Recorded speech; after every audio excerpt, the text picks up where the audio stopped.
স্থায়ী যুদ্ধবিরতি নিয়ে তেহরান এবং ওয়াশিংটন এখন সমঝোতায় পৌঁছতে পারেনি। এই আলোচনা এক মুহূর্তে আশার আলো দেখালেও পরের মুহূর্তে আবার তৈরি হচ্ছে গভীর অনিশ্চয়তা। মূলত সমৃদ্ধ ইউরেনিয়াম মজুদ, হরমুজ প্রণালীর নিয়ন্ত্রণ এবং জব্দ সম্পদ ছাড় এ নিয়ে মতবিরোধ ইরান এবং যুক্তরাষ্ট্রের। Payment done? No sir, cash on delivery. Wait. Amazing সব ডিলসে অর্ডার করুন দেশের যে কোনো প্রান্ত থেকে। কার্টাপে ক্যাশ অন ডেলিভারিতে। এই শোনা যাচ্ছে উল্লেখযোগ্য অগ্রগতি হয়েছে, আবার পরের ঘণ্টাতে খবর আসছে যুক্তরাষ্ট্র ইরানের মধ্যে বড় ধরনের রয়ে গেছে মতবিরোধ।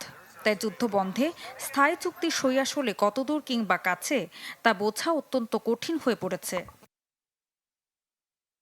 মধ্যস্থতাকারী পাকিস্তানের স্বরাষ্ট্রমন্ত্রী মহসিন নাকভি ৩ দিন ধরে তেহরানে বৈঠক করেছেন আব্বাস আরাকচির সাথে।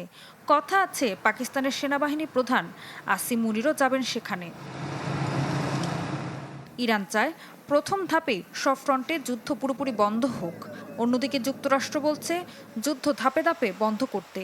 এছাড়া হরমুজ প্রণালীতে নিজেদের সার্বভৌম নিয়ন্ত্রণ আরও বিস্তৃত করতে চায় তেহরান, যদিও যুক্তরাষ্ট্র ও আঞ্চলিক দেশগুলো এর বিরোধিতা করছে।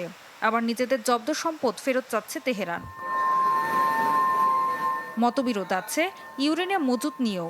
যুক্তরাষ্ট্র চাইছে ইরান যেন ৪০০ কেজির বেশি সমৃদ্ধ ইউরেনিয়াম বিদেশে পাঠিয়ে দেয়, কিন্তু দেশটির সর্বোচ্চ নেতা মুজতবা খামেনি নির্দেশ দেন তাদের প্রায় অস্ত্রমানের সমৃদ্ধ ইউরেনিয়াম বিদেশে না পাঠানোর।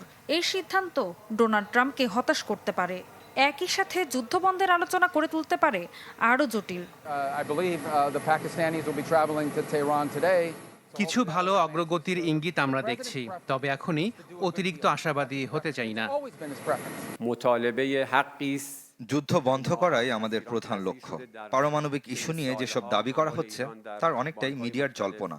مسدود شده و امکان دسترسی এদিকে এই যুদ্ধে বৈশ্বিক অর্থনীতিতে বড় ধরনের অস্থিরতা এখনও থামেনি। তেলের দাম বেড়ে যাওয়ায় লাগামহীন মূল্যস্ফীতির আশঙ্কা দেখা দিয়েছে। শান্তি আলোচনা নিয়ে অনিশ্চয়তায় শুক্রবার মার্কিন ডলার ৬ সপ্তাহের মধ্যে সর্বোচ্চ অবস্থানের কাছাকাছি পৌঁছেছে।